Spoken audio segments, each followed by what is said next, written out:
ప్రస్తుతం మనతో పాటు ఉన్నారు ఆధ్యాత్మిక గురువు గారు వివేకానంద గారు. ఒకసారి ఆయనతో మాట్లాడదాం.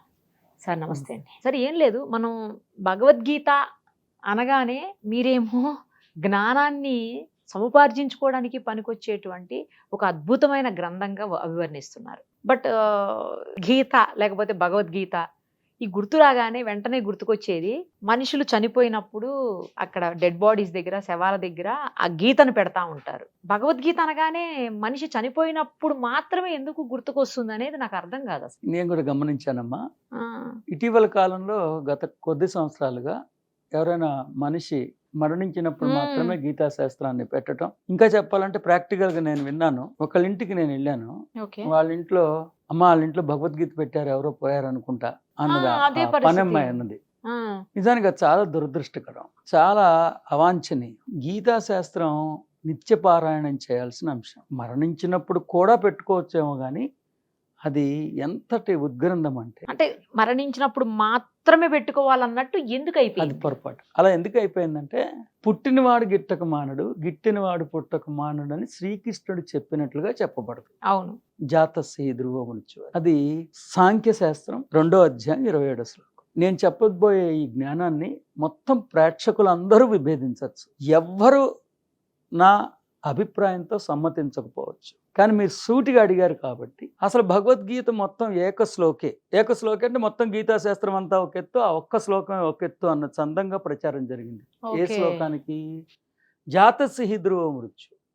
పుట్టినవాడు గిట్టక మానడు, గిట్టినవాడు మరుల పుట్టక మానడు. మరణించినప్పుడు తీవ్రమైన విషాదానికి లోనవుతాం కదా. అవును. విషాదానికి లోనైనప్పుడు శ్రీకృష్ణుడు ఉపదేశించినట్లుగా భావిస్తున్నారు వీళ్ళు. ఏమని? పుట్టినవాడు గిట్టక మానడు, గిట్టినవాడు పుట్టక మానడు, ఇది ఎలాగో కంపల్సరీ, ఇన్ఎవిటబుల్, కాబట్టి దీనికోసం నువ్వు దుఃఖించొద్దు అని శ్రీకృష్ణుడు చెప్పాడేమో అని అపోహపడి దాన్ని గీతాశాస్త్రాన్ని ప్లే చేయటం మొదలైంది. కానీ నిజానికి ఏ ఒక్కళ్ళు నన్ను నమ్మకపోయినా శ్రీకృష్ణుడి అభిప్రాయం అది కానే కాదు. నిజానికి గీతాశాస్త్రం అర్థం అవ్వాల్సిన రీతిలో అర్థమైతే విషాదం కాదు, నిత్యపారాయణం చేయాల్సిన అంశం. ఎంతమంది నన్ను నా అభిప్రాయంతో సమ్మతిస్తారో, ఎంతమంది నా అభిప్రాయాన్ని ధిక్కరిస్తారో నేను చెప్పలేను, కానీ మీ ద్వారా సాధకులకు ఒక్కటే చెప్తున్నా, పుట్టినవాడు గిట్టక మానడు, గిట్టినవాడు పుట్టక మానడు అన్నది శ్రీకృష్ణుడి అభిప్రాయం కానే కాదు, శ్రీకృష్ణుడి అభిమతం కానే కాదు. అది అర్జునుడి అభిప్రాయం. అర్జునుడు నమ్ముతున్నాడు ఏమని? పుట్టినవాడు గిట్టక మానడని, గిట్టినవాడు మరల పుట్టక మానడని నమ్ముతున్నది అర్జునుడు.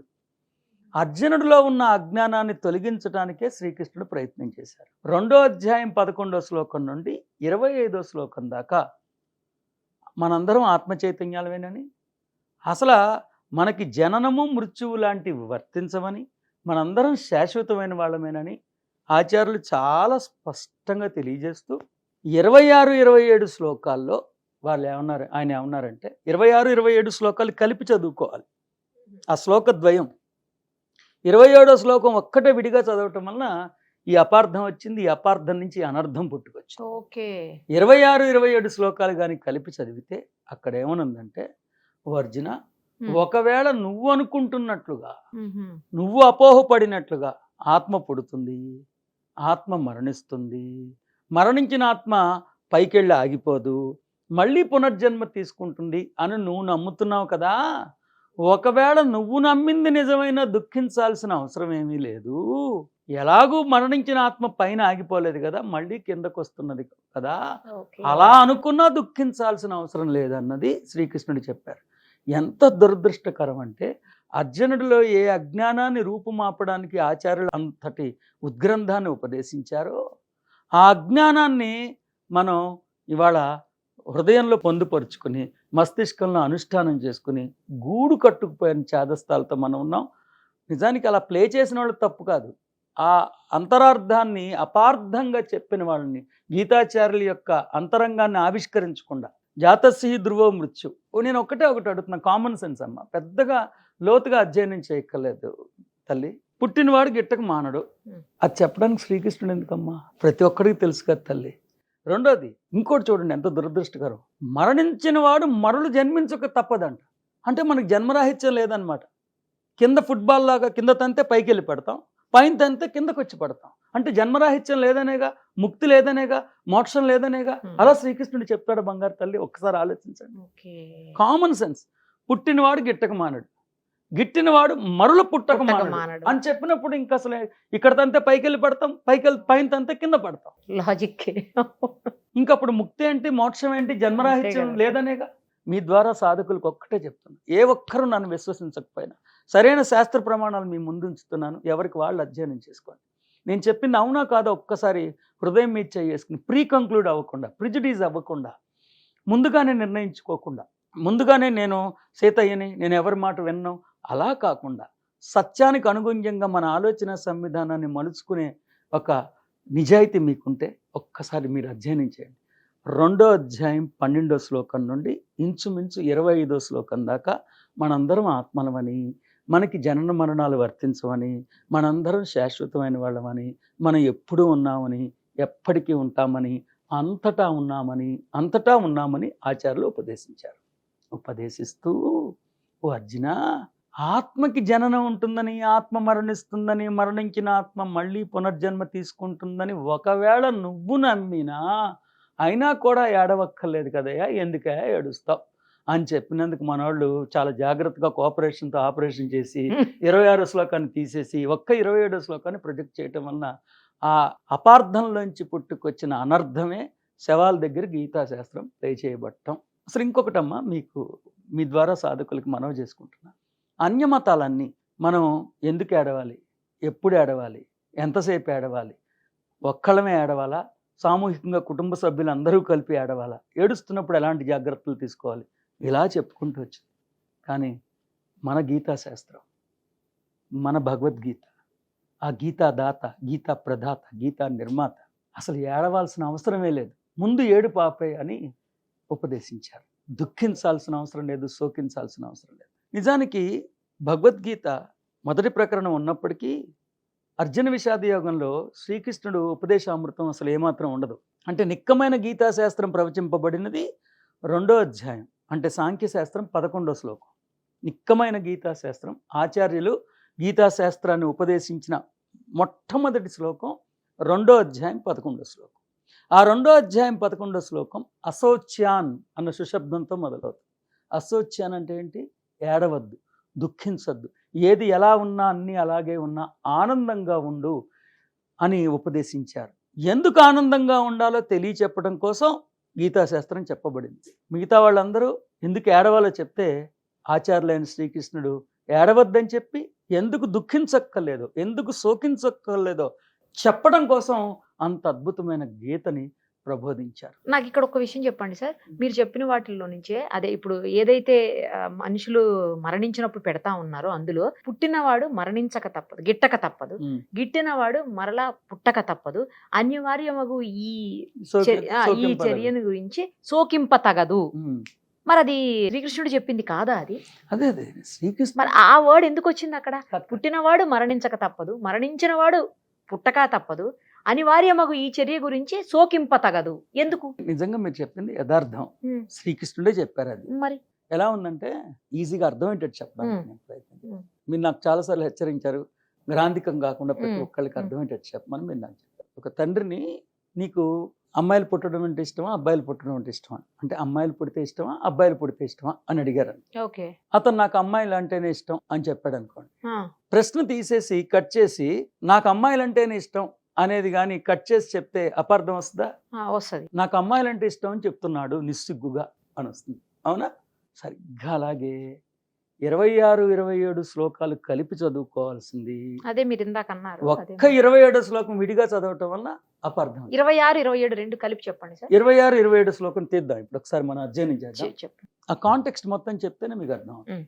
2వ అధ్యాయం 11వ శ్లోకం నుండి 25వ శ్లోకం దాకా మనందరం దివ్యమైన ఆత్మ చైతన్యాలమేనని, మనం ఎప్పుడు పుట్టలేదని, మనం ఎప్పుడు మరణించలేదని, పుడుతున్నది కేవలం దేహం మాత్రమేనని చాలా సవివరంగా చెప్పిన ఆచార్యులైన శ్రీకృష్ణుడు 26, 27 శ్లోకాల్లో ఏమన్నారంటే, ఇప్పుడు మనం ఫర్ ఆర్గ్యుమెంట్ సేక్ అంటుంటాం కదా, మీరు అప్పుడప్పుడు మీ సంచికలు కూడా నేను చూశాను, ఎదుటి వాళ్ళు చెప్పిన దాన్ని ఖండిస్తూ కూడా మీరు ఏమంటారు, ఒకవేళ మీరు చెప్పింది నిజమైనప్పటికీ దాని అర్థం ఇది కాదు కదండి అని అంటుంటారే. మనం అంటాం కదా ఫర్ ఆర్గ్యుమెంట్ సేక్. సరిగ్గా శ్రీకృష్ణుడు అదే చెప్పారు. ఫర్ ఆర్గ్యుమెంట్ సేక్, ఓ అర్జున, ఒకవేళ నీ అభిప్రాయం నిజమైనా అని 26-27 శ్లోకాలు ఏం కలిపి చెప్పాడు? ఓ అర్జున, ఈ ఆత్మకు జనన మరణములు కలవని ఒకవేళ నీవు భావించినప్పటికీ దీనికై నువ్వు శోకించక్కర్లేదు. ఏలనినా దాని ఎందుకు continuation అంటే? కాబట్టి. ఎందుకంటే పుట్టిన వానికి మరణము తప్పదు, మరణించిన వానికి పునర్జన్మ తప్పదు, కనుక అపరిహార్యమైన ఈ విషయములు యందు నీవు శోకింపదగదు. అంటే ఆత్మ పుడుతుందని, ఆత్మ మరణిస్తుందని, మరణించిన ఆత్మ మళ్ళీ పుడుతుందని నమ్ముతున్నది ఎవరు? అర్జునుడు, శ్రీకృష్ణుడు కాదు. ఇదే కరెక్ట్ అయితే 11వ శ్లోకం నుంచి 25 శ్లోకాలు చెప్పిన శ్లోకాలన్నీ ఏమైపోయాయి? ఇందాక 2వ అధ్యాయం 20వ శ్లోకం అయం కదాచిత్ న జాయతే. రిపీట్ చేయండి సార్, 26-27 కలిపి చదవండి. ఓ అర్జున, ఈ ఆత్మకు జనన మరణములు కలవని ఒకవేళ నీవు భావించినప్పటికీ దీనికై నీవు శోకింపదగదు. ఏలనిన పుట్టిన వానికి మరణము తప్పదు, మరణించిన వానికి పునర్జన్మ తప్పదు, కనుక అపరిహార్యములైన ఈ విషయములు యందు నీవు శోకింపదగదు. అది విడిగా చదివితే అందుకే దాన్ని సెపరేట్ చేసేసి క్లియర్ గా 26 శ్లోకంలో ఏముందండి? ఒకవేళ ఈ ఆత్మకు జనన మరణములు కలవని నీవు భావించినప్పటికీ. సో ఆత్మకి జననం ఉంది, ఆత్మకి మరణం ఉందని భావిస్తున్నది ఎవరు? అర్జునుడు. నువ్వు భావించినప్పటికీ అలా అయినా సరే చనిపోయిన వాడు పుడతాడు, పుట్టినవాడు చనిపోతాడు కాబట్టి ఏడవకు. అది అర్థమైంది. ఏమంటున్నారు? ఆత్మ పుట్టదు, ఆత్మ మరణించదు. అయం కదాచిత్ న జాయతే, అయం కదాచిత్ న మ్రియతే. ఈ ఆత్మ కానీ నువ్వు చైతన్యం. భావిస్తున్నావు కదా. అది ఆ భావన అర్జునుడిది, శ్రీకృష్ణుడిది కానే కాదు. ఓకే. ఎప్పుడైనా సరే మీ ద్వారా ప్రేక్షకులకు ఒకటే చెప్తున్నా, ఇప్పటికైనా మనందరం మేల్కొని 2వ అధ్యాయం 27వ శ్లోకానికి అవాంఛనీయమైన ప్రాధాన్యతను తగ్గించి 2వ అధ్యాయం 20వ శ్లోకానికి, 2వ అధ్యాయం 28వ శ్లోకానికి ఇస్తే అసలు గీతాశాస్త్రం యొక్క సుగంధాలు, సౌరభాలు యావత్ ప్రపంచానికి అవి రెండు ఏంటో చెప్పండి. 20లో ఏముంది, 28లో ఏముందో చెప్పండి. 2వ అధ్యాయం 20వ శ్లోకం అయం కదాచిత్ న జాయతే, అయం కదాచిత్ న మ్రియతే. ఈ ఆత్మ చైతన్యం ఎప్పుడు జన్మించలేదు, ఎప్పుడు మరణించలేదు. ఆత్మకి మరణము లేదు, ఆత్మకు జన్మ లేదు. లేదు. పుడుతున్నది ఎవరు? దేహం. మరణిస్తున్నది ఎవరు? దేహం. తర్వాత ఏమన్నారు? అయం కదాచిత్ న భూత్వా న భూయః న భవిత. ఈ ఆత్మ చైతన్యం ఎప్పుడు భౌతికతను సంతరించుకోలేదు అంటూ ఏమన్నారు? అయం అజహ, ఈ ఆత్మకి జన్మలే వర్తించవు. అయం శాశ్వత, ఈ ఆత్మ చైతన్యం శాశ్వతమైనది. అయం నిత్య, ఈ ఆత్మ చైతన్యం ఎప్పుడు ఎరుకలోనే ఉంది, ఎప్పుడు నిత్య నిర్దోషిగానే భాసిల్లుతున్నది. అయం పురాణ, ఈ ఆత్మ చైతన్యం అత్యంత పురాణమైనది అంటూ నాహన్యతే హన్యమానే శరీరే, శరీరాన్ని ముక్కల కింద నరికిన ఆత్మ చైతన్యానికి కించెత్తు హాని కూడా ఉండదు. దురదృష్టం ఏంటంటే మన వైభవాలు చెప్పినప్పుడల్లా ఆత్మ అనుకుంటున్నాం. ఆత్మ అంటే నిజమైన నేను. దీన్ని ఈ విశిష్టత మీకు ఎప్పుడు అర్థమవుతుందంటే ఆత్మకి చావు లేదు, ఆత్మకి మరణం లేదు అనుకోకూడదు. ఆత్మ చైతన్యాన్నే అయిన నాకు జననం లేదు, ఆత్మ చైతన్యమే అయిన నాకు మరణం లేదు. పుడుతున్నది దేహం, మరణిస్తున్నది దేహం. ఆత్మ చైతన్యాన్ని అయిన నేను అత్యంత సనాతనమైన వాడిని, అత్యంత పురాతనమైన వాడిని. అలాగే మీరు 2వ అధ్యాయం 28వ శ్లోకం 28వ శ్లోకంలో ఏమన్నారంటే, ఓ అర్జున, ప్రాణులన్నీ పుట్టుకకు ముందు ఇంద్రియ గోచరములు కావు, మరణాంతరము కూడా అవి అభ్యక్తములే. ఈ జనన మరణముల మధ్యకాలమునందు మాత్రమే అవి ప్రకటితములు అగుచుండును. ఇట్టి స్థితిలో వాటికై పరితపించుట నిష్ప్రయోజనం. అంటే ఏంటమ్మా? ఆత్మ చైతన్యం ఎప్పుడు తన అస్తిత్వంలో కొనసాగుతూనే ఉంటుంది. ఆత్మ చైతన్యం తన ప్రకంపన వేగాన్ని పదార్థ ప్రకంపన స్థాయికి తగ్గించుకున్నప్పుడు కళ్ళు దాన్ని చూడగలుగుతాయి. అలాగే ఆత్మ చైతన్యం తన ప్రకంపన వేగాన్ని తన సహజ ప్రకంపన వేగానికి ఉద్ధరించుకున్నప్పుడు కళ్ళు దాన్ని చూడలేకపోతున్నాయి. దీన్ని ఈజీగా చెప్తాను, ఈజీగా అర్థమయ్యేటట్టు చెప్పడానికి ప్రయత్నిస్తున్నాను. స్వయంగా శ్రీకృష్ణుడు 29వ శ్లోకం, అంటే తర్వాత శ్లోకంలో ఇది ఎవరికి అర్థమవుతుందని ఆయన చెప్పారు. ఎగ్జాస్ట్ ఫ్యాను, సపోజ్ ఒక చిన్న పాప ఉంది, ఆ పాపకి వాళ్ళ డాడీ ఎగ్జాస్ట్ ఫ్యాన్ ఇంట్లో ఫిట్ చేస్తే ఎగ్జాస్ట్ ఫ్యాన్ చూసి చాలా మురిసిపోయింది అమ్మాయి కదా. ఎగ్జాస్ట్ ఫ్యాన్ ఆన్ చేయగానే నా ఫ్యాన్ పోయింది, నా ఫ్యాన్ పోయిందని ఏడుస్తాం. ఎందుకంటే ప్రకంపన వేగం పెరిగిన తర్వాత అమ్మాయికి ఫ్యాన్ కనిపించట్లేదు. మళ్ళీ వాళ్ళ డాడీ ఆ ప్రకంపన వేగాన్ని తగ్గించారు, లేకపోతే ఫ్యాన్ స్విచ్ ఆఫ్ చేశారు. వెంటనే అమ్మాయికి ఎగ్జాస్ట్ ఫ్యాన్ కనిపించింది. నిజానికి ఎగ్జాస్ట్ ఫ్యాన్ వచ్చేసిందని చాలా సంతోషపడిపోతాం. నిజానికి ఎగ్జాస్ట్ ఫ్యాన్ పోలేదు, ఎగ్జాస్ట్ ఫ్యాన్ రాలేదు. ఎగ్జాస్ట్ ఫ్యాన్ ప్రకంపన వేగం పెరిగినప్పుడు కన్ను దాన్ని చూడలేకపోతాం.